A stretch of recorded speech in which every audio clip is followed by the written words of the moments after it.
নমস্কার, সোজা সাপটা সুব্রতয় আপনাদের স্বাগত জানাই। পশ্চিমবঙ্গ বিধানসভায় আজকে বাজেট পেশ হলো, পূর্ণাঙ্গ বাজেট। যদিও আমি এটাকে পূর্ণাঙ্গ বাজেট বলি না, কিন্তু কেন পূর্ণাঙ্গ বাজেট বলা হচ্ছে, যেহেতু 2026-এর বিধানসভার আগে এটাই শেষ বাজেট। কিন্তু পশ্চিমবঙ্গ এমন একটি রাজ্য যে রাজ্যের বাজেট প্রতিনিয়ত পরিবর্তন হয় এবং সেটা নির্ভর করে মমতা বন্দ্যোপাধ্যায় কোন এলাকায় তার দলের সভা করতে যাচ্ছেন, তার সামনে কতজন মহিলা বসে আছে, তার সামনে কতজন পুরুষ দাঁড়িয়ে আছে, সেই মিটিংয়ে জনসংখ্যা কত হয়েছে, তার উপরে ভিত্তি করেই কিন্তু প্রত্যেক নিয়ত বাজেট পরিবর্তন হয় পশ্চিমবঙ্গে। তাই আমি এটাকে কখনোই পূর্ণাঙ্গ বাজেট বলবো না। দেখুন, বাজেট পেশের পরে মমতা বন্দ্যোপাধ্যায় সাংবাদিক বৈঠক করেছে এবং সাংবাদিক বৈঠকে মমতা বন্দ্যোপাধ্যায় বলেছেন যে মানুষের জন্ম থেকে মৃত্যু অবধি নাকি 94টা প্রকল্প মমতা বন্দ্যোপাধ্যায় করে দিয়েছেন। এখন এই 94টা প্রকল্প কি কি যদি মমতা বন্দ্যোপাধ্যায়ের যে কোনো মন্ত্রীকে ডেকে বা তৃণমূল কংগ্রেসের কোনো নেতাকে ডেকে জিজ্ঞাসা করা হয় যে মমতা বন্দ্যোপাধ্যায় 94টা প্রকল্পের কথা বলেছে, আপনি 50% প্রকল্পের নাম বলুন, আমার মনে হয় সঙ্গে সঙ্গে বাংলা বোতল নিয়ে রাতে বসে গিয়ে 10 পেক মেরেও মাথা খুঁজেও বার করতে পারবে না। বা চন্দ্রিমা ভট্টাচার্যকে যদি বলা হয় যে আপনি তো অর্থমন্ত্রী, আপনি বাজেট পেশ করেছেন, মমতা বন্দ্যোপাধ্যায় বলেছে 94টা প্রকল্প নাকি মানুষের জন্য করে দিয়েছে জন্ম থেকে মৃত্যু অবধি, আপনি সেই প্রকল্পগুলোর নাম বলুন, হয়তো চন্দ্রিমা ভট্টাচার্য সেই মমতা বন্দ্যোপাধ্যায়ের কবিতা আকারেই বলতে শুরু করবেন, আমি হাঁটলেও আমার মাথা হাঁটে, আমি ঘুমালে আমার মাথা ঘুমায়, আমি ডান দিক ফিরলে আমার মাথা ডান দিক ফেরে, আমি বাদিক ফিরলে আমার মাথা বাদিক ফেরে। খুব অদ্ভুতভাবে দেখুন, প্রত্যেকটি মানুষ বিশেষ করে এবারে তাকিয়েছিল এই বাজেটে মমতা বন্দ্যোপাধ্যায় লক্ষ্মী ভান্ডার বাড়াতে পারে। দেখুন, মমতা বন্দ্যোপাধ্যায় এই পশ্চিমবঙ্গের রাজনীতিতে না মানুষের এই পালসটা খুব ভালো করে বোঝে। কারণ মমতা বন্দ্যোপাধ্যায় খুব ভালো করে জানে যে এই বাজেটে যদি উনি লক্ষ্মী ভান্ডার বাড়িয়ে দেয়, 1 বছর পরে গিয়ে বিধানসভা নির্বাচন, সেই মুহূর্তে দাঁড়িয়ে এই 1 বছর পরে যে বিধানসভা নির্বাচন, সেই এফেক্টটা মমতা বন্দ্যোপাধ্যায় অতটা কাজে লাগাতে পারবে না। তাই মমতা বন্দ্যোপাধ্যায়কে প্রায় 1 বছর ধরে অতিরিক্ত লক্ষ্মী ভান্ডারে টানতে হবে। সুতরাং মমতা বন্দ্যোপাধ্যায় জানে ঠিক নির্বাচন আসলেই নির্বাচনের ওই মঞ্চে দাঁড়িয়েই মহিলাদের উদ্দেশ্যে বলবো, কি আমার মা বোনেরা লক্ষ্মী ভান্ডার পাচ্ছেন তো?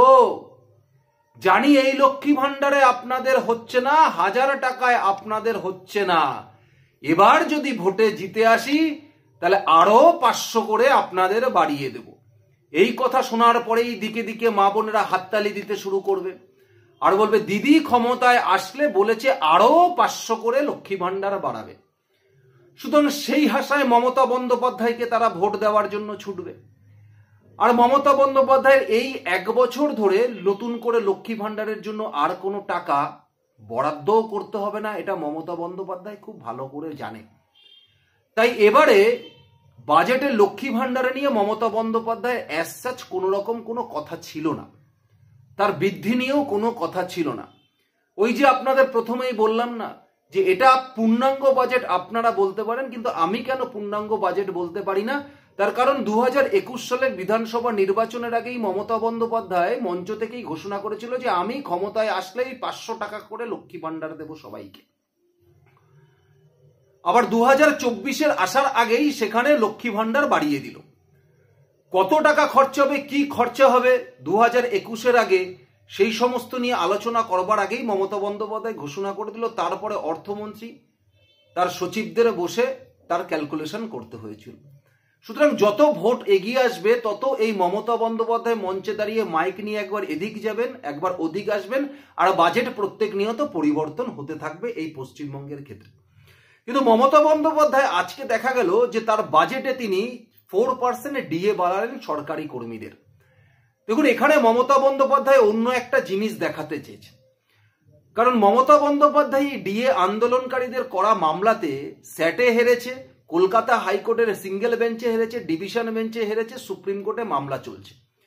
চন্দ্রচূড় থাকাকালীন মমতা বন্দ্যোপাধ্যায়ের মাথার উপরে আশীর্বাদের হাত ছিল, কিন্তু এই মামলার শুনানি যে কোনো দিন হতে পারে এবং সেক্ষেত্রে মমতা বন্দ্যোপাধ্যায় বা তার সরকারের পক্ষ থেকে সুপ্রিম কোর্টে একটা বলার জায়গা অন্তত থাকবে যে আর্থিকভাবে আমার সরকারের পরিস্থিতি এই, তারপরে দাঁড়িয়েও আমরা রাজ্য সরকারের এই ডিএ কিন্তু 4% বাড়িয়েছি, সুতরাং আমাদের টাইম দেওয়া হোক, আমরা আস্তে আস্তে তাদের ডিএ কিন্তু মিটিয়ে দেব। সুতরাং এই জায়গাটা বলার মতো রাখার জন্যই মমতা বন্দ্যোপাধ্যায় আজকে বাজেটে 4% ডিএ বাড়িয়েছে। মমতা বন্দ্যোপাধ্যায় ঘাটাল মাস্টার প্ল্যান নিজে করে দেবেন বলেছিল এবং 500 কোটি টাকা নাকি ঘাটাল মাস্টার প্ল্যানের জন্য তিনি বরাদ্দ করেছেন। এখন প্রশ্ন হলো যে এই 500 কোটি টাকা যে বরাদ্দ করলেন, এই 500 কোটি টাকার মধ্যে ঘাটাল মাস্টার প্ল্যানের কাজ কতদূর এগোবে, নাকি শুধু নদীর পাশে বড় বড় গাড়োয়াল তুলেই সেক্ষেত্রে তিনি তার কাজ শেষ করবে, সেটা তো সময় উপযোগী, সময় কথা বলবে। খুব অদ্ভুতভাবে তিনি পথশ্রীর কথা বলেছেন এবং তিনি বলেছেন 1,32,00,000 মানুষকে নাকি তিনি গরিব থেকে ওপরে তুলে নিয়ে এসেছেন। আচ্ছা, যে বাজেটে শিল্পায়ন নিয়ে কোনো কথা নেই, যে বাজেটে কর্মসংস্থান নিয়ে কোনো কথা নেই, যে পশ্চিমবঙ্গের মানুষ আজকে নিজের কর্মের জন্য এই রাজ্য ছেড়ে অন্য জায়গায় গিয়ে বসবাস করতে হচ্ছে, তাহলে কোন হিসাবে মমতা বন্দ্যোপাধ্যায় 1,32,00,000 মানুষকে দরিদ্র সীমা থেকে ওপরে তুলে নিয়ে এসেছেন বলে ব্যাখ্যা করেছেন? তার মানে মমতা বন্দ্যোপাধ্যায় যে ভাতা ভিক্ষা অনুদান দিচ্ছে, তার উপরে ভিত্তি করে মমতা বন্দ্যোপাধ্যায় মনে করছেন যে জন্ম থেকে মৃত্যু অবধি যে 94টা প্রকল্প মানুষকে আমি দিচ্ছি মমতা বন্দ্যোপাধ্যায়ের কথা মতো, সুতরাং সরকারের দেওয়া সেই ভাতা ভিক্ষা অনুদানের মধ্যে থেকে মানুষের আর ইনকামের দরকার হচ্ছে না, তারা এমনি দরিদ্র সীমার ওপরে উঠে চলে আসছে। কি অদ্ভুত না এই কথাটা শুনলে? কিন্তু কি হবে বলুন তো, পশ্চিমবাংলার মানুষ যারা এই সরকারকে, এই দুর্নীতি পরায়ণ, এই চুরি জোচ্চুরি দেখার পরেও দুহাত তুলে হ্যাংলার মতো তাকিয়ে থাকে কখনো মমতা বন্দ্যোপাধ্যায় লক্ষ্মী ভাণ্ডারের 1,000-1,200 টাকা দেবে, তার উপরে ভিত্তি করে এই মমতাকে ভোট দেয়। তো সেইখানে দাঁড়িয়ে মমতা বন্দ্যোপাধ্যায় পশ্চিমবঙ্গের মানুষের এক্স্যাক্ট পালসটা খুব ভালো করে বোঝে। আর মমতা বন্দ্যোপাধ্যায়ের এই একমাত্র বাজেট দেখুন, যেখানে দাঁড়িয়ে আমরা পশ্চিমবঙ্গ কেন সারা ভারতবর্ষের মধ্যে একটা কোম্পানি পেয়েছিলাম যেটা লিডসেন কোম্পানি, যে কোম্পানি কোনোদিন রেভিনিউ জেনারেট করে না, কিন্তু সেই কোম্পানিতে বারবার বিভিন্ন জায়গা থেকে টাকা আসে।